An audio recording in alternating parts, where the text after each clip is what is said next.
40대 중반 되시는 남자분이 지역의 노인복지관의 관장님으로 계셨습니다. 관장직을 사임하게 됐을 때 그 복지관의 어르신들이 다 펑펑 울고 그렇게 아쉬워하더라는 것입니다. 그래서 옆에서 물었습니다. 아니 40대 그렇게 일하기도 쉽지 않은데 노인들에게 인기 있는 비결이 뭐냐고. 다른 게 아니라 노인들을 마음으로 존중해 드렸다, 그것뿐이었다라고 답이 돌아왔습니다. 예를 들어 자기가 관장으로 처음 부임했을 때 그 복지관 직원이 관장님 블랙리스트입니다 하고 명단을 주시더래요.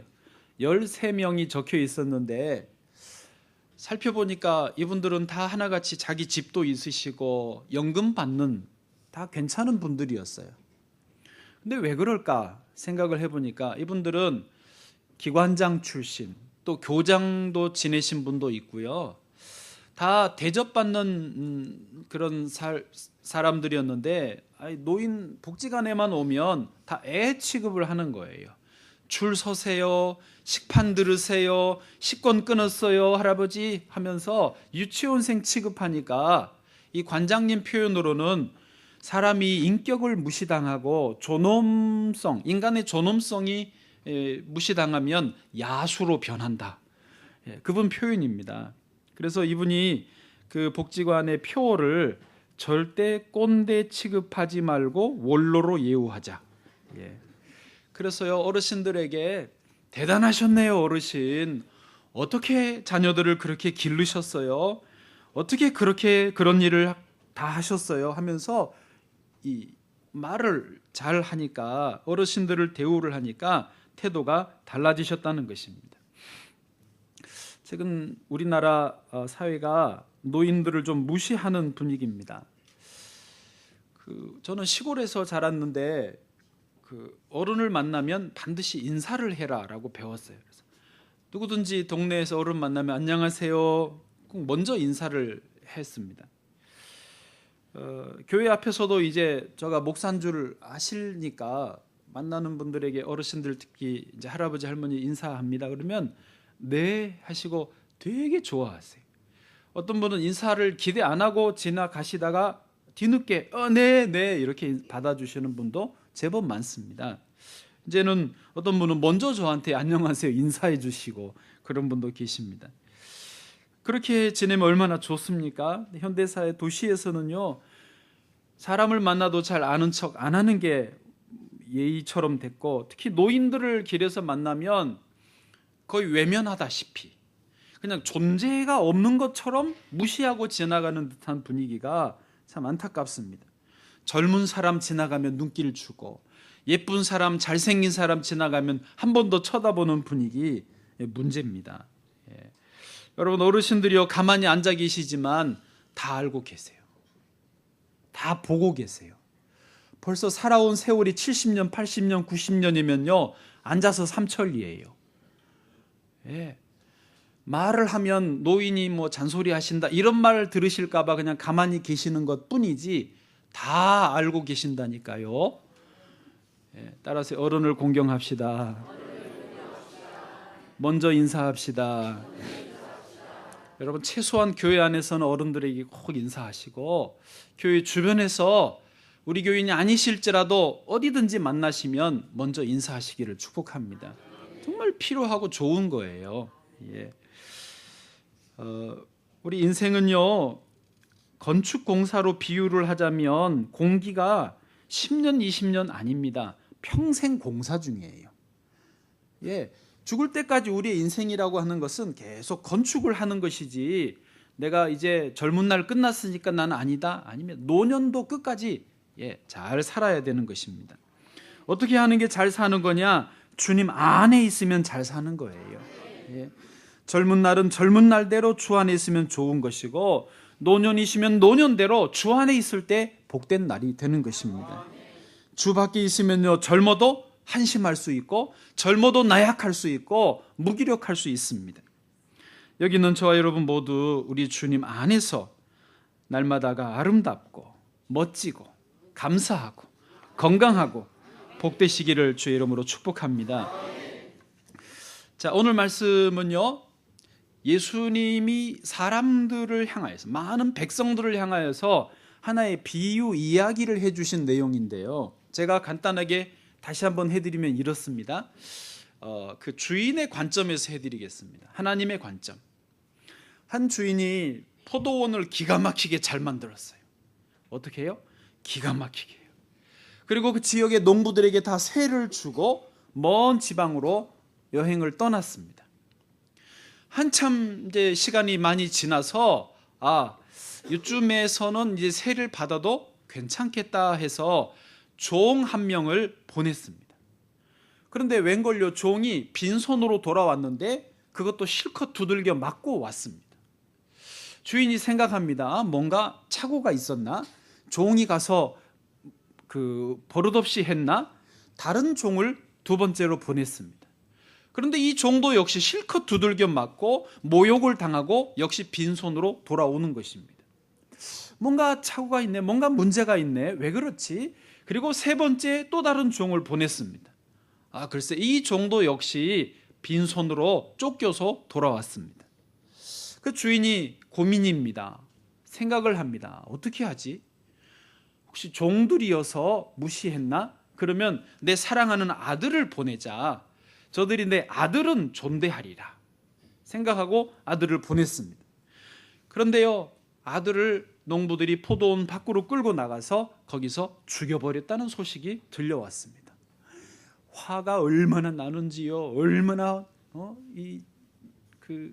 진노하는 마음으로 거기에 직접 가서 농부들을 진멸하고 그 포도원은 다른 사람들에게 넘겨주었다는 것입니다. 자, 이게 오늘 본문 말씀의 이야기인데요. 이 말씀에서 이제 우리 관점에서 제가 늘 설교에서 세 가지로 요점을 나누는데 세 가지를 말씀을 드리겠습니다. 첫 번째는 뭐냐면요, 우리는 이 땅에서 청지기이지 주인이 아니라는 것입니다. 따라 하실까요? 나는 주인이 아니다. 청지기이다. 아멘. 여러분, 청지기는 뭐 하는 사람입니까? 여기서도 집 지키는 사람이라고 그러시는 거 아니죠, 지금? 진돗개 아닙니다. 청지기는요, 주인의 소유를 맡아서 잘 관리하는 사람입니다. 그러니까 청지기에 주어진 권리는 소유권이 아니라 관리권이죠. 포도원의 농부들은 청지기였습니다. 그런데 본문에서 청지기들이, 이 농부들이 주인의 종들을 때리고 나중에 주인의 아들을 죽이는 이유가 뭐였을까요? 오늘 본문에요, 10절 한번 봐보시면, 제가 뒷부분만 읽어드리면, 농부들이 종을 몹시 때리고 거저보내었거늘. 거저보내었거늘이 중요해요. 11절에도요, 그도 몹시 때리고 능욕하고 거저보내었거늘. 똑같이 나오죠. 거저보내었거늘. 12절은요, 생략됐지만 이 종도 상하게 하고 내쫓은지라 거저보냈습니다.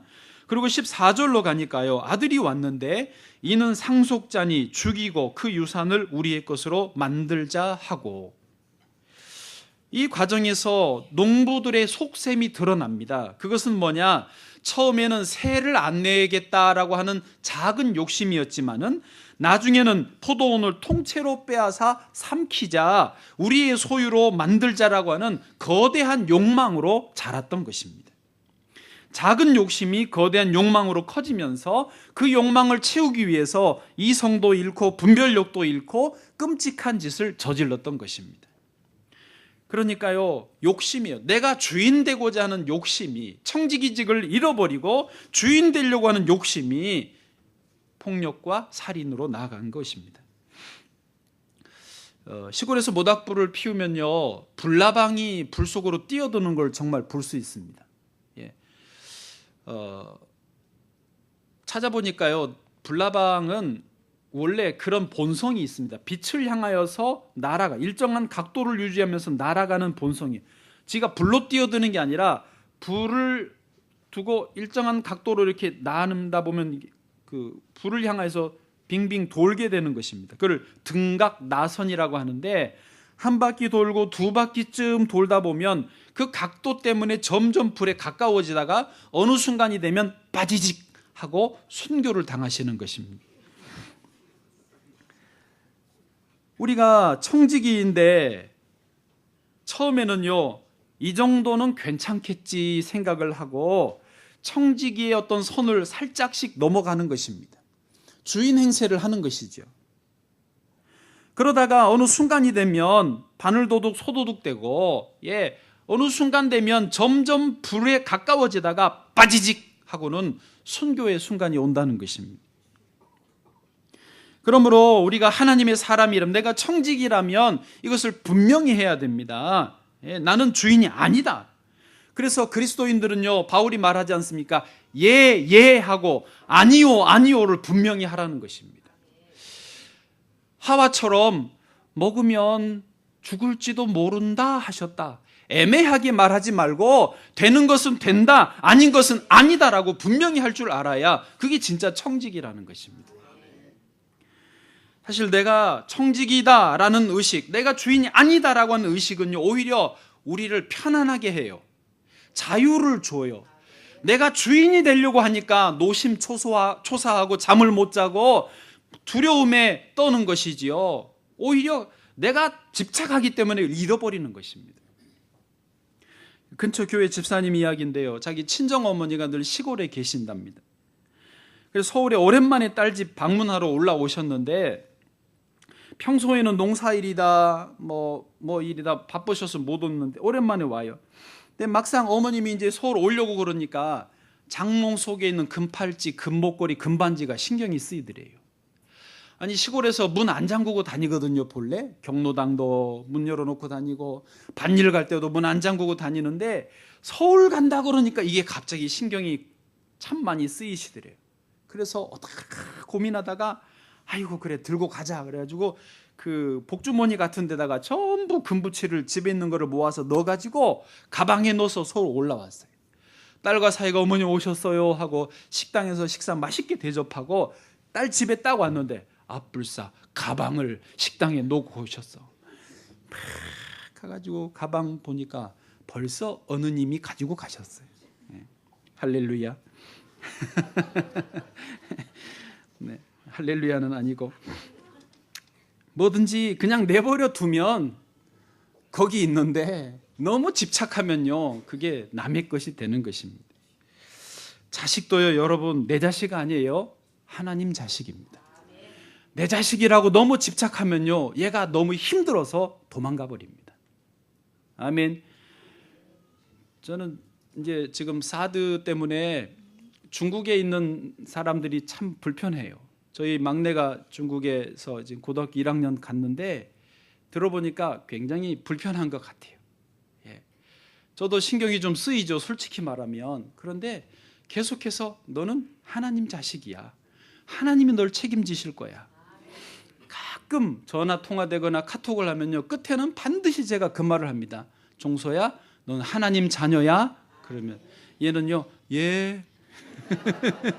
하도 그러니까 예 합니다. 그러나 저는 진심이에요. 하나님께 맡기는 거예요. 그래야 제가 편하고 하나님이 저를 책임져 주시지 않겠습니까? 여러분, 무엇이든지 가정이든 자녀든 물질이든 하나님의 것임을 확인하십시오. 거기서부터 자유함을 누릴 줄 믿습니다. 저는요, 정말 설교를 잘하고 싶습니다. 설교를 통해, 갑자기 뭔 소린가 하시죠? 설교를 통해 많은 분들이 예수님 만나고 은혜 받으시고 문제도 해결받게 되면 참 좋겠습니다. 그런데요, 이제 아멘 잠깐만 하지 말아주세요. 이런 저의 생각의 이면에는 내가 설교 잘한다라는 소리를 듣고 싶어하는 잘못된 욕심이 가끔씩 있습니다. 칭찬 듣고 싶은 욕구, 잘못된 욕구입니다. 그것을 발견하고 저는 자주 회개합니다. 하나님의 말씀을 대언하는 그냥 메신저이지, 내 말이 아닌 하나님의 말을 전하는 사람일 뿐이지, 하나님을 위해서 해야 되고 나를 위해서 하면 안 되는 것인데, 제가 가끔 자꾸 그 자리를 차지하려고 하는 잘못된 욕구를 발견합니다. 그 욕구가 발동이 되면요, 설교 준비가 힘듭니다. 설교를 끝내고도 감사와 기쁨이 없습니다. 왜요? 내가 주인 노릇 하려고 하니까 진정한 이 영적인 사역에서 오는 감격이 못 누려지는 것입니다. 그것을 내려놓고 회개하고 마음을 다시 바로 하면서 주여 나는 청지기일 뿐입니다. 주의 대언자일 뿐입니다. 내 자세를 회복하면요 다시 기쁨이 있어요. 말로 다 할 수 없는 감격이 거기서 오는 것입니다. 베드로전서 4장 10절을 한번 같이 읽어보겠습니다. 같이요, 시작. 각각 은사를 받은 대로 하나님의 여러 가지 은혜를 맡은 선한 청지기 같이 서로 봉사하라. 아멘. 예, 설교자만이 아니라 우리 모두가 다 성가대이시든 헌금위원이든 안내위원이든 차량봉사, 식당봉사, 교사들 어떤 봉사를 하시든지 우리는 다 청지기인 줄을 믿기 원합니다.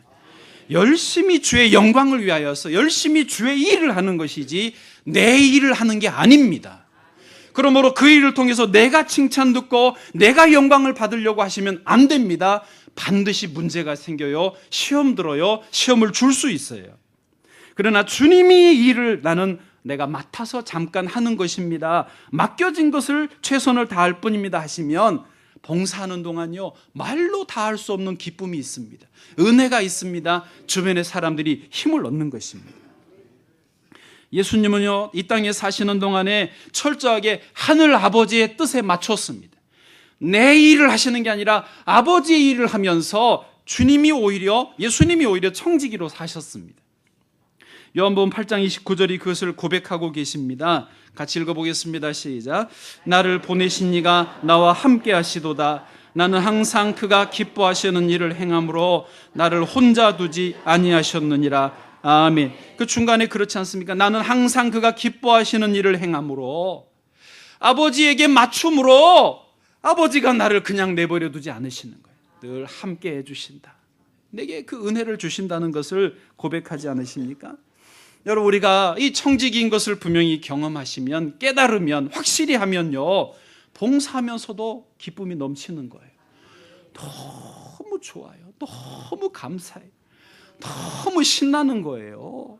헌금 가운 입고도 앉아만 있어도 너무너무 좋은 거예요. 내가 뭔데 이 헌금위원을 시키시나, 내가 뭔데 이 성가대원을 시키시나. 그게 정상이에요. 정상이에요. 두 번째로는요, 청지기는 반드시 결산의 과정을 거쳐야 합니다. 사람들은요 자신이 원하는 대로 막 하고 살면서 막연하게 이렇게 생각해요. 뭐 별 문제 없겠지. 나는 그래도 천국 가겠지. 뭐 심판의 날 그래도 하나님이 상급 주겠지. 하기는 막 하면서 그런 생각을 하는 거예요. 오늘 본문에서요 16절 봐보십시오. 이야기를 듣던 백성들도 그렇게 생각했어요. 16절입니다. 같이요, 시작. 와서 그 농부들을 진멸하고 포도원을 다른 사람들에게 주리라 하시니 사람들이 듣고 이르되 그렇게 되지 말아지이다 하거늘. 아멘. 표현이 좀 웃기는데요, 거기 예수님 이야기 속에 끝 결론이 그거예요. 그 농부들은 진멸을 당하잖아요. 그리고 포도원은 다른 사람이 넘겨줬잖아요. 이 말을 듣던 백성들이 그 농부들이 자기들하고 비슷하겠다 보면서 뒤에 뭐라고요? 사람들이 듣고 이르되 그렇게 되지 말아지이다. 그 말이 뭐예요? 그렇게 되면 안 되는데, 그런 일이 안 일어났으면 좋겠어요. 그런 말이죠. 그렇게 되지 말아지이다. 학생들이요 학교를 다니면서 중간고사, 기말고사 있는 거를 알아요. 그런데 학기 중에 실컷 놉니다. 공부 안 합니다. 공부가 재밌어요? 노는 게 재밌지요? 그러다 선생님이 야 애들아 다음 주에 중간고사야. 그러면 애들이 뭐라 그래요? 그렇게 되지 말아지이다. 이때 하는 표현인 거죠. 그 의미예요. 제가 제자훈련 사역훈련요 지금 7년째 하는데요, 암송을 계속 시켜드려요. 매주 반복해드려요. 시험 본다고 그래도 막 이렇게 있다가 이제 다음 주에 암송 시험 있어요. 그럼 뭐라고요? 그렇게 되지 말아지이다. 한 주만 연장해주면 안 돼요. 이렇게 하시는 거예요. 다 사람이 그런 거예요. 그러나 청지기는요 반드시 결산의 과정을 거칠 수밖에 없습니다. 지난주 중에 어떤 40대 남녀가 알코올 중독 치료센터에서 이분들이 만났어요. 거기서 처음 아신 거예요. 그래서 강원도 정선으로 여행을 갔습니다. 거기까진 좋아요. 여간방을 얻어놓고 둘이 앉아서 뭐라고 농담 반 진담 반으로 했냐면 우리 한번 죽을 때까지 마셔보자. 11일 동안 몇 병을 마셨냐? 62병을 마셨어요. 최소 한 사람이 31병씩을 마신 거죠. 남자분은 그나마 술과 안주를 사대기 위해서 2번 바깥에 나왔다가 들어갔는데 여자분은 그냥 안 나오고 거기서 계속 드셨어요. 식사를 제대로 했겠습니까? 움직이지도 않으니까 몸도 안 움직였죠. 그냥 머물러서 마셨던 거예요. 어떻게 됐게요? 여자분이 죽었어요. 남자분이 어디 화장실인가 갔다 오고 나니까 여자분이 죽어 있더래요. 자기 엄마한테 전화해가지고 술 먹다가 죽었다고. 그 엄마가 전화 신고해가지고 경찰이 갔어요. 여러분 이게요 실제 이 일이면서도 극단적인 예이긴 하지만 사람들은요 그걸 몰라요. 그렇게 되지 말아지이다. 설마 그러겠느냐 하면서 자기는 그냥 막 사는 거예요. 청지기를 넘어서서 주인의 노릇 역할을 하면서 그냥 살면서도 심판이 없겠지. 결산 안 해도 되겠지. 그거를 자꾸 생각하는. 아닙니다. 반드시 심판이 있는 것입니다. 어떤 일이든지요. 상벌이 있어요. 잘한 것은 상이 있고 잘못한 것은 벌이 있는 것입니다. 요셉이요 그 보디발의 집에 종으로 팔려갔지 않습니까? 주인의 인정을 받아서 이제 집 전체를 관리하는 청지기가 되었습니다. 그런데 이 젊은 요셉이 집안일을 너무 잘하는데 글쎄 보디발의 아내가 자꾸 유혹을 합니다. 육체적으로 유혹을 합니다.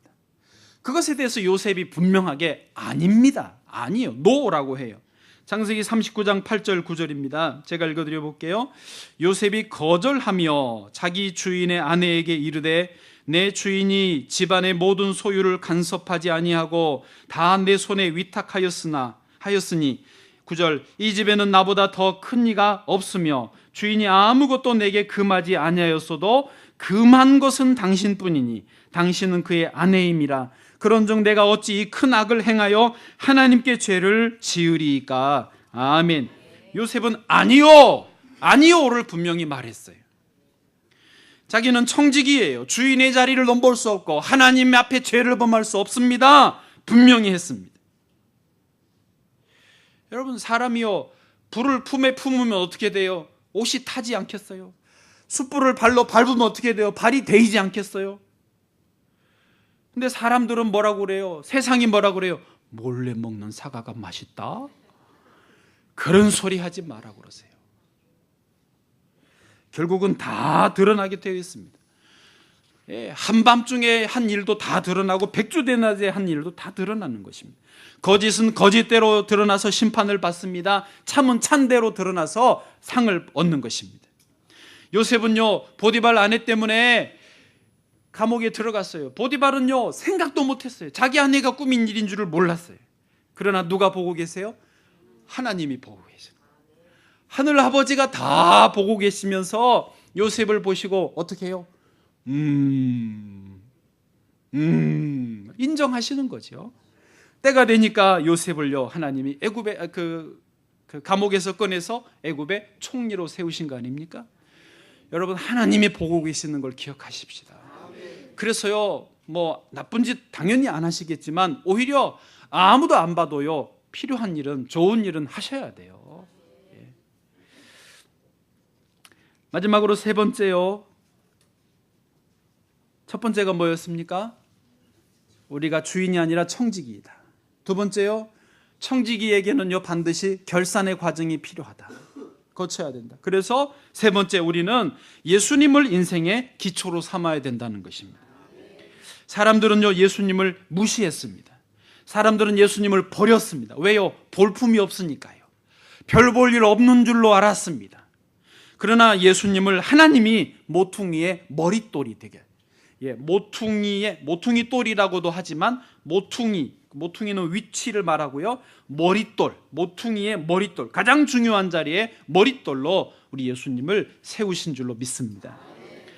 이사야서 53장 2절을 한번 같이 읽어보겠습니다. 시작. 그는 주 앞에서 자라나기를 연한 순 같고 마른 땅에서 나온 뿌리 같아서 고운 모양도 없고 풍채도 없은즉 우리가 보기에 흠모할 만한 아름다운 것이 없도다. 아멘. 예, 사람들이 볼 때 거기 하반절에 예수님이 고운 모양도 없고 풍채도 없은즉 우리가 보기에 흠모할 만한 아름다운 것이 없도다. 그러면서 마치 사람들이, 죄송합니다, 요즘 어르신들을 무시하듯이 예수님을 무시한 거예요. 예수님을 버린 거예요. 그러나 예수님은요, 가장 귀한 분, 온 우주 만물의 주인이신 분이신 줄 믿습니다. 저는 참 미국이 부러운데요, 미국에는 이 예수님을 인생의 기초로, 인생의 전부로 삼은 분들이 참 많습니다. 지도자들이 그런 분들이 많아요. 워너메이커라고 하는 분은요, 우리가 알고 있는 이 백화점이라고 하는 거를 처음 만든 분이 이 워너메이커입니다. 이분은요, 원래 신앙이 좋고 베다니 교회라고 하는 것을 개척을 해가지고, 그 베다니 교회는요, 주일학교만 있어요. 수천 명의 아이들을 모아서 성경을 가르치는 베다니 교회를 개척했어요. 근데 워너메이커가 일을 잘하니까 미국 그 당시 대통령이 최신부 장관으로 임명하겠다고 그랬습니다. 워너메이커가 뭐라 그랬게요? 조건이 있습니다. 뭔데? 그냥 해도 감지덕지하고 그냥 해도 되는데 뭐 조건을 달아요. 뭔데? 자기는 베다니 교회에 가서 아이들에게 말씀을 가르치고 예배를 드려야 되기 때문에 주일 성수를 꼭 보장해 주십시오. 대통령이 생각할 때 조금 기분이 언짢을 수 있었지만, 이 정도 중심이 분명한 사람이라면 나라를 위해서도 일할 수 있겠다. 그래서 허락을 해주고 최신부 장관을 맡겼습니다. 미국의 카터 대통령, 39대 대통령도 여러분 유명하지 않습니까? 이분은요, 대통령 재임 기간에도 자기 고향 조지아에 가서 늘 예배를 드렸습니다. 자기 본교회에 가서 예배를 드렸어요. 선거 때는요, 기자들이 주일 그 교회까지 몰려와서 촬영, 인터뷰를 하고 그러니까 정중하게 부탁을 합니다.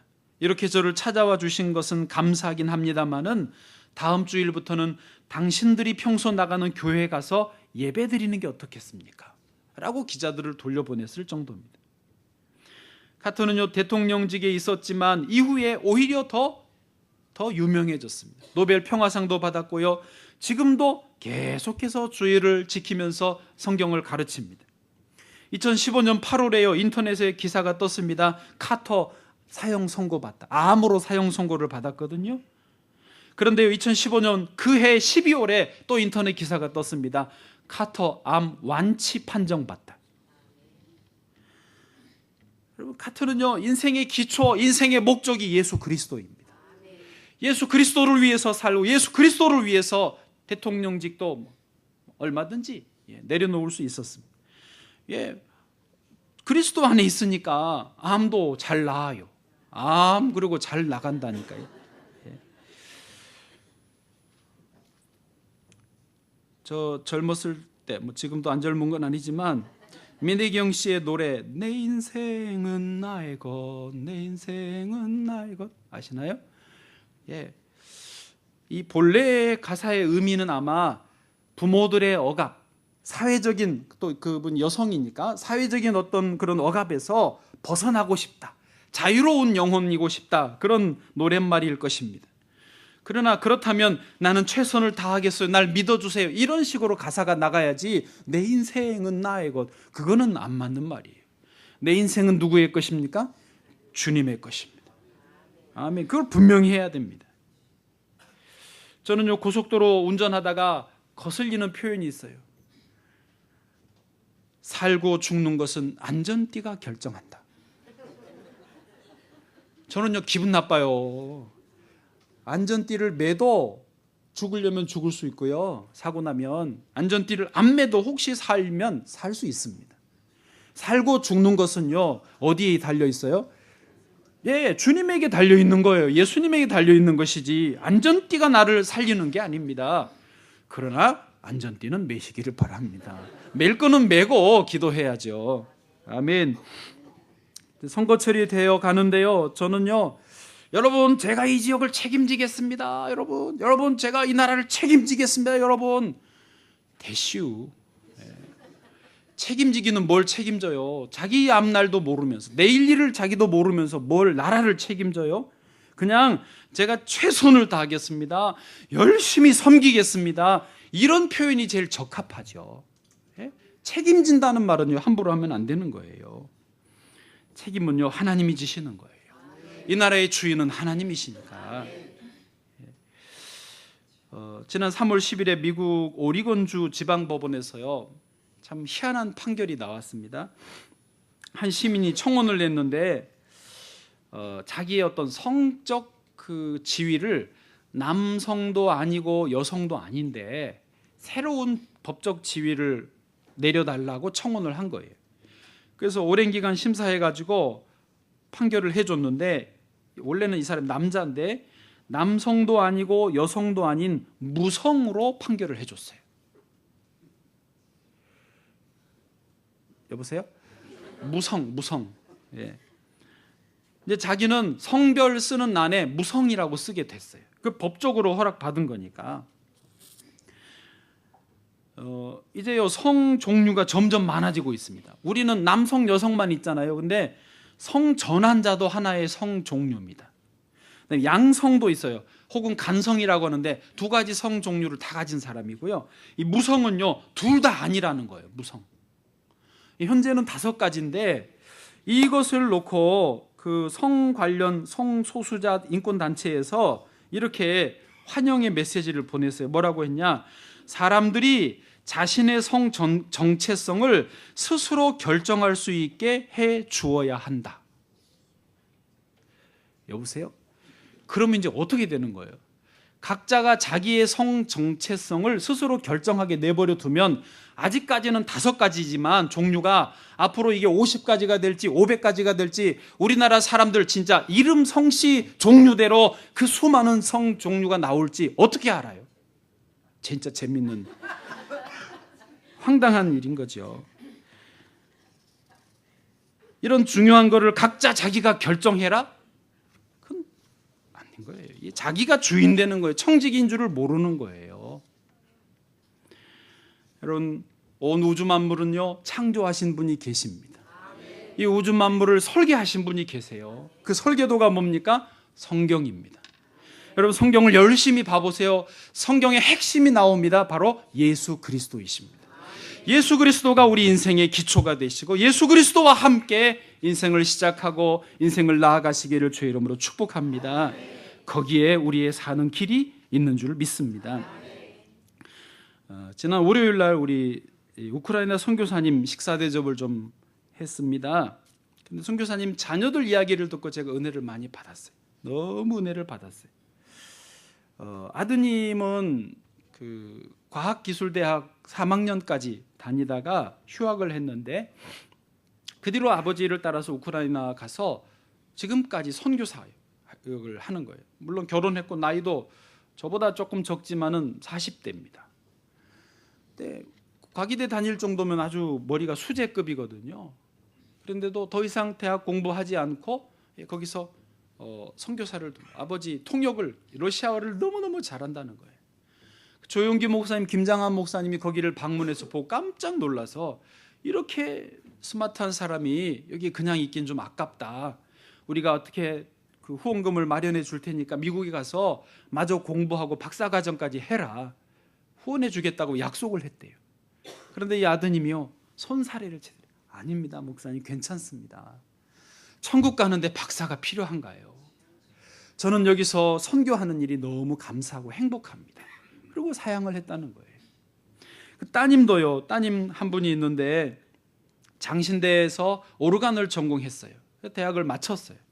근데 이 따님도 그 우크라이나의 신학교에서 이제 오르간을 가르치는 일을 하는데, 어머니가 볼 때 좀 안쓰러운 거예요.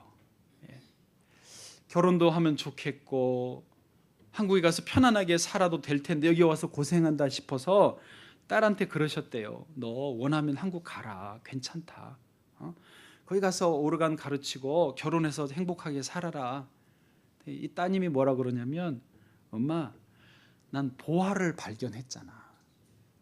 보화를 모시고 사는데 내가 더 이상 아쉬운 게 없다는 거예요. 혹시 결혼하라 그러시면 하게 되면 하지만 안 해도, 결혼 안 해도, 한국에 안 살고 여기 살아도 나는 보화를 발견했기 때문에 나는 지금 너무 행복하다는 거예요. 할렐루야.